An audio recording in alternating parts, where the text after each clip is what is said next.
Aujourd'hui, je vous emmène pour commencer à implanter la culture d'oignons dans le potager pour cette nouvelle saison 2025.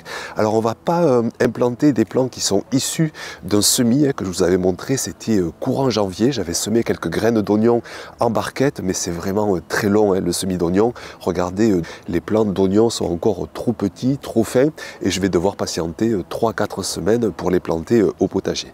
Alors ce qu'on va faire par contre, c'est qu'il y a une autre façon d'implanter la culture d'oignons au potager en pleine terre, c'est de partir de petits oignons, de bulbilles d'oignons qui ont été faits par des producteurs de plants. Ça a été semé l'année dernière très densément, ce qui fait que chaque oignon ne peut pas grossir. Il récolte ça, il les stocke, il les sèche et du coup ça donne des petits plants d'oignons à implanter dans son potager. Donc on va aller voir ça en détail, on va planter ça sur 2 parcelles différentes. On va comme d'habitude reparler de sol, de paillage, de technique, de gestes, de distance, d'implanter au mieux donc nos petits oignons au potager pour cette nouvelle saison.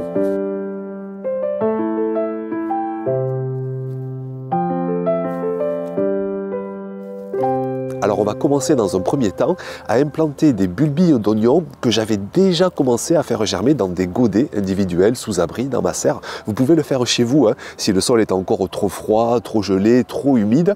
Vous mettez des petits bulbilles en godet, ils vont raciner, les plants vont commencer à se développer et comme ça on prend 3 à 4 semaines d'avance. Moi c'est ce que j'ai fait ici pour une partie de mes bulbilles. Et comme ça, je pourrais récolter des oignons frais dès le mois d'avril, dès le mois de mai, des petits oignons bien frais à croquer et on va se régaler.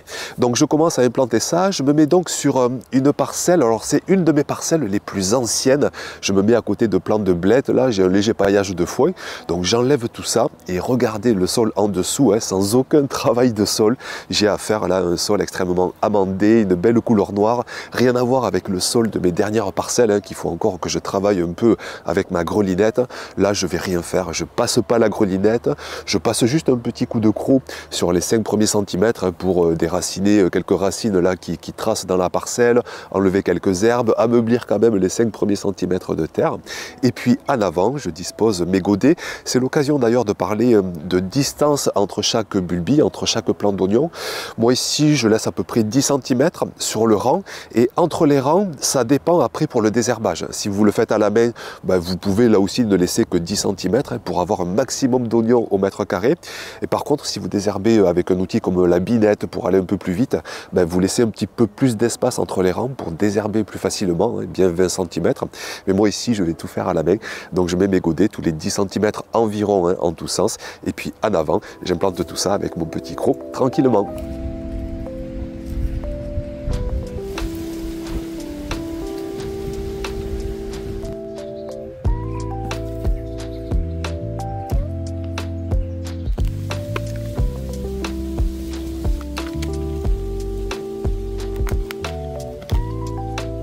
Et puis, pour finir avec cette parcelle, il me reste un petit peu de place.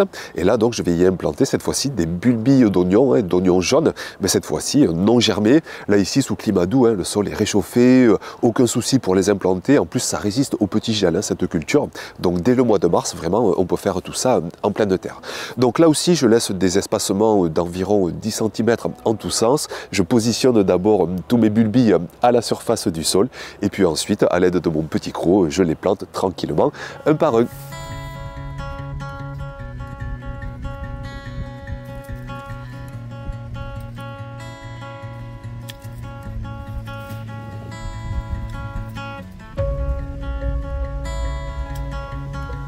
Maintenant, on va se diriger sur une deuxième parcelle, là aussi une de mes plus anciennes parcelles, et là aussi vous allez voir un sol absolument génial. Alors je vous reprécise bien le contexte, c'est une parcelle qui avait des poireaux qu'on vient de récolter, et avant ça, elle avait des plants de pommes de terre, et je vous remets quelques images de la saison dernière. Ces plants de pommes de terre, cette culture de la pomme de terre, je l'avais extrêmement paillée, je l'avais butée avec du compost maison, avec des paillages, et au final, j'avais ramené énormément de matière organique.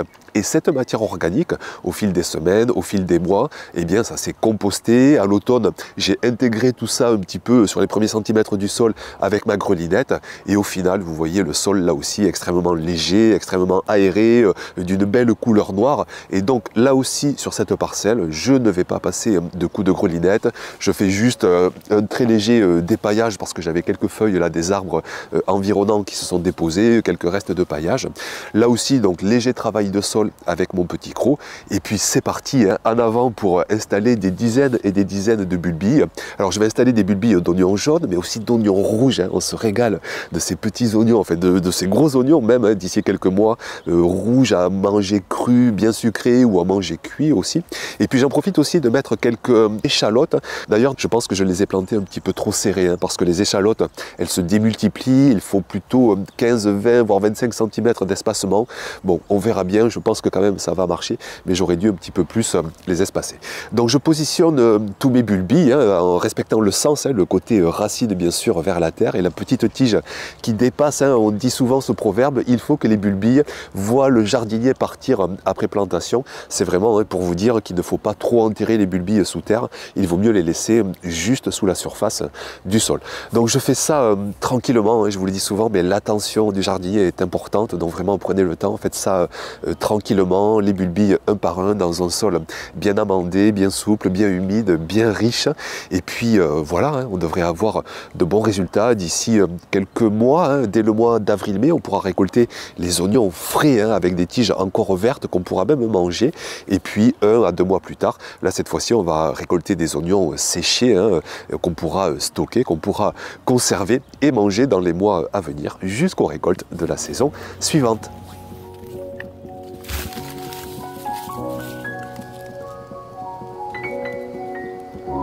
Et puis pour finir, je vous parle de ce qui va se passer par la suite, hein, des petites attentions qu'il faudra apporter à la culture, hein, pour vraiment toujours espérer les meilleurs résultats, bien s'en occuper.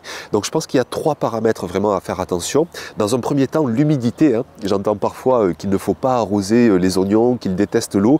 Alors c'est pas vraiment comme ça que ça se passe, hein. Il faut complètement contextualiser. Ça dépend vraiment de votre météo, votre contexte local.